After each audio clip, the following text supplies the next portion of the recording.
उत्तर प्रदेश के कानपुर देहात में एक ऐसा मामला पेश आता है जिसे सुनकर किसी के भी होश उड़ जाएंगे। यहाँ एक लड़की की शादी के सिर्फ 10 दिन के बाद ही कुछ ऐसा हुआ कि उसकी पूरी जिंदगी उथल पुथल हो गई। पिछले महीने ही उसकी शादी हुई थी और अब उसके ससुराल वाले उसे अपनाने से इनकार कर देते हैं। आखिर नई नवेली दुल्हन के साथ ऐसा क्या हुआ था? यकीन मानिए, कहानी के आखिर में जो सच्चाई सामने आती है उसे सुनकर आपके भी होश उड़ जाएंगे। उत्तर प्रदेश के कानपुर देहात में एक हैरान करने वाला मामला सामने आया है। यहाँ शादी के महज 10 दिन बाद एक नवविवाहिता ने बच्चे को जन्म दिया। शादी के 10 दिन बाद दुल्हन ने बच्चे को दिया जन्म। पति ने अपनाने से किया इनकार। मामला यूपी के कानपुर देहात का है।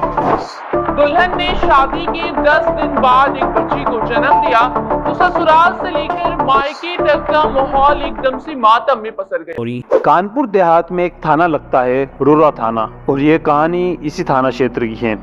इस गांव में एक दलित गरीब परिवार रहता था जिनकी एक लड़की थी, नेहा। नेहा की शादी भोगनी उपल कोतवाली क्षेत्र के एक गांव में राहुल नाम के लड़के से तय होती है। नेहा के घर वाले शादी में बहुत जल्दी कर रहे थे। वो ऐसा क्यों कर रहे थे कोई नहीं जानता था।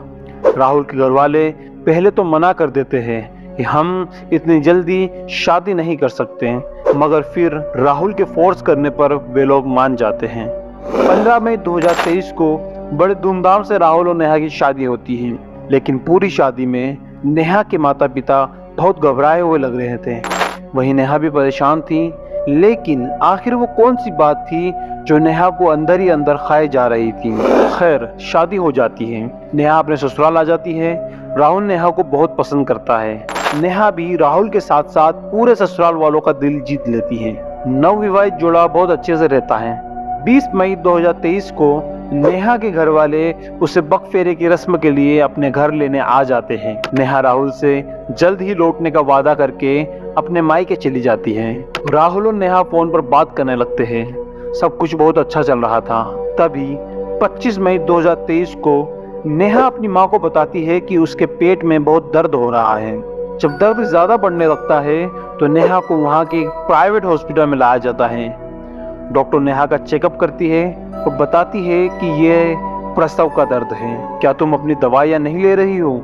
ये बात सुनते ही नेहा फुट फुट कर रोने लगती है। जैसे ही ये बात नेहा की माँ को पता चलती है तो उसके पैरों के नीचे से जमीन खिसक जाती है और वो बहुत रोने लगती है।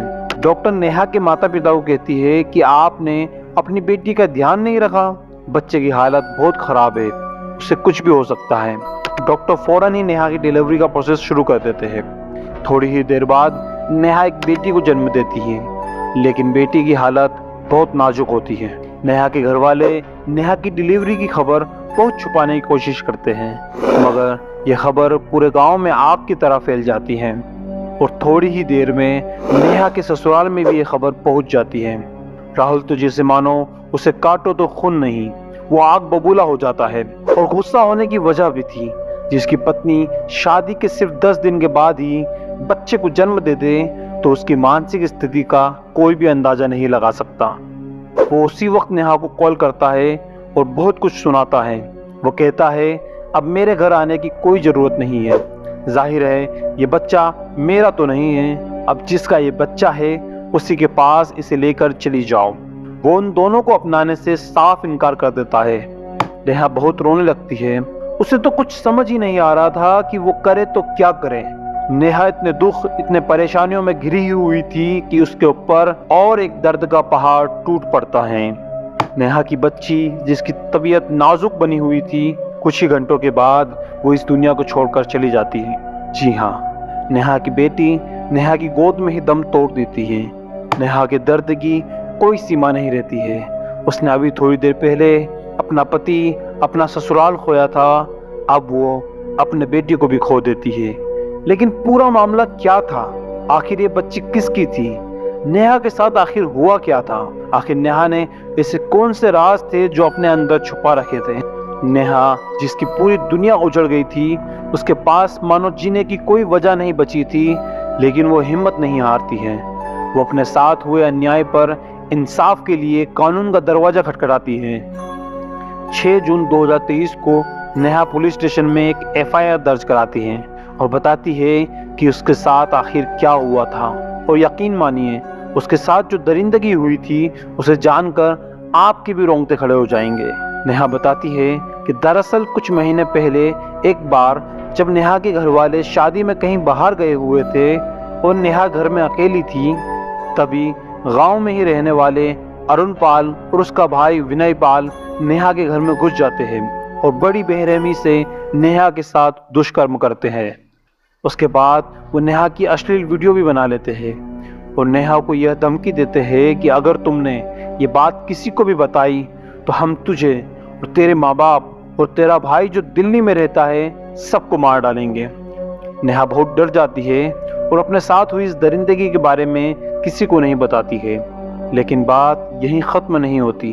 वो नेहा को ब्लैकमेल करते हैं और बोलते हैं, हम जहाँ तुम्हें बुलाते हैं वहाँ अगर नहीं आओगी और हमने जैसा बोला है वैसा नहीं करोगी तो हम ये वीडियो सबको बता देंगे। अरुण और विनय कई बार नेहा के साथ दुष्कर्म करते हैं। इसी बीच नेहा प्रेग्नेंट हो जाती है। जब बात हद से ज़्यादा बढ़ जाती है तो वो अपने माँ बाप को सब कुछ बता देती है। नेहा के माता पिता बदनामी के डर से किसी को कुछ नहीं बताते और ना ही पुलिस कंप्लेन करते हैं। वो बस नेहा के लिए रिश्ता ढूंढने लग जाते हैं और जल्दी से नेहा की शादी तय कर देते हैं। जब तक नेहा को अपनी प्रेगनेंसी का पता चलता है तब तक काफी देर हो जाती है। वो अब अबॉर्शन नहीं करवा सकती थी। नेहा दुनिया से अपनी प्रेगनेंसी तो छुपा लेती है मगर बच्चे के जन्म को नहीं छुपा पाती। फिलहाल नेहा की शिकायत पर दोनों दरिंदों के खिलाफ विभिन्न धाराओं के तहत मामला दर्ज कर लिया गया है। इस मामले में रूरा थाने के इंस्पेक्टर समर बहादुर सिंह ने बताया कि अरुण पाल और विनय पाल के खिलाफ 374D 5063-2 के तहत मामला दर्ज कर लिया गया है। पीड़िता को भी मेडिकल के लिए भेजा गया है और आरोपियों की गिरफ्तारी के लिए छापेमारी की जा रही है। लेकिन जब तक मैं ये वीडियो रिकॉर्ड कर रहा हूँ तब तक दोनों अपराधियों में से कोई भी पकड़ा नहीं गया है।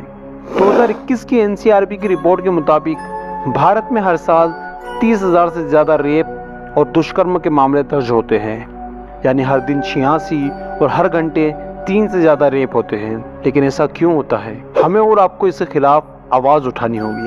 आपको क्या लगता है, क्या भारत में रेप के कानून को और सख्त करने की ज़रूरत है? अपनी राय ज़रूर बताएं। तो यह थी नेहा की दर्द भरी कहानी।